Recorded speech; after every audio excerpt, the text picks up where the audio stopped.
Nicky Verstappen, the 13th of March 1987, 10 or the 11th of August 1998, was a Dutch boy who, aged 11, disappeared on the morning of the 10th of August 1998 from a summer camp he was attending in Brunssum, Limburg.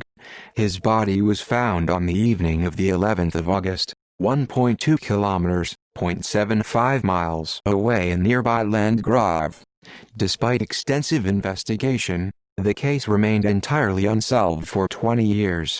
On the 26th of August 2018, a 55-year-old man was arrested in Spain when DNA from his belongings and relatives matched samples taken from Verstappen's clothing, following the largest DNA harvesting operation in Dutch history. Disappearance and body discovery. On Saturday, the 8th of August 1998, Verstappen and 36 other children took the bus from Heibloem to Brunssum to take part in a children's summer camp being held on the De Heikop camping grounds on the Brunssummer Heide. Verstappen was last seen alive sometime between 05:00 and 06:00 on the morning of the 10th of August by a tent mate. Later that morning, he was no longer in his sleeping bag. On the 11th of August, police and volunteers conducted a search for the boy. At 21:00, his body, naked from the waist up, was found in a pine grove on the Schijnwouderbeke Landgraaf, 1.2 kilometers, 0.75 miles from the camp. The body showed signs of sexual abuse, but the post-mortem did not determine the cause of death, and an initial examination for foreign DNA yielded nothing. A tissue and cigarette with human DNA were found near where the body was discovered. From this DNA a complete profile was compiled. Investigation. Jules Barton, the founder of the camp Verstappen disappeared from, was questioned extensively by police in the days following. A former headmaster of the local primary school in Heibloem, Barton had had convictions for child sexual abuse and admitted to being near the tent Verstappen slept in at 06:00 on the 10th of August. During the search for Verstappen, he pointed several times in the direction where the body was eventually discovered. A 15-year-old girl who had attended the teenagers' camp on De Heikop a few days earlier suspected that she had been sexually abused by Barton in her sleep. None of the camp staff were officially held as suspects.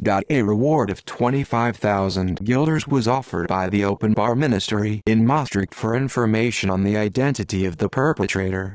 This offer was doubled in 1999 with money raised by crime reporter Peter R. de Vries, who became a spokesperson for Verstappen's family.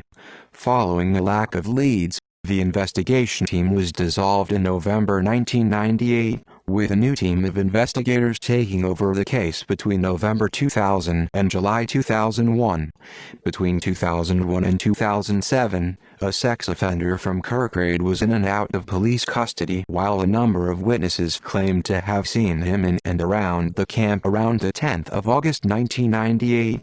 The sex offender died in August 2007.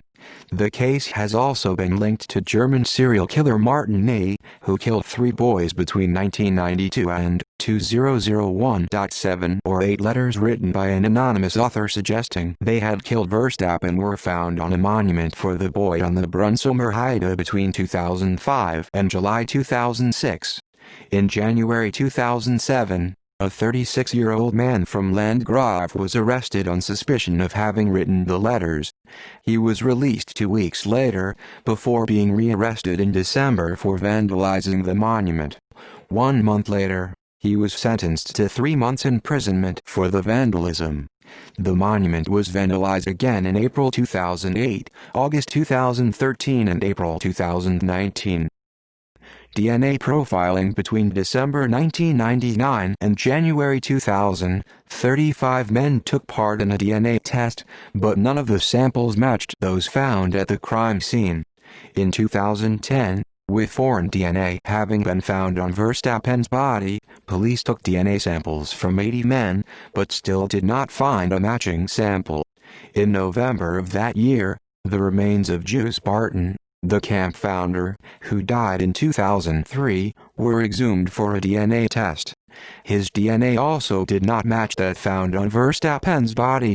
In January 2018, it was announced that 21,500 men in the Limburg province would be asked to give samples of their DNA in an attempt to trace Verstappen's killer.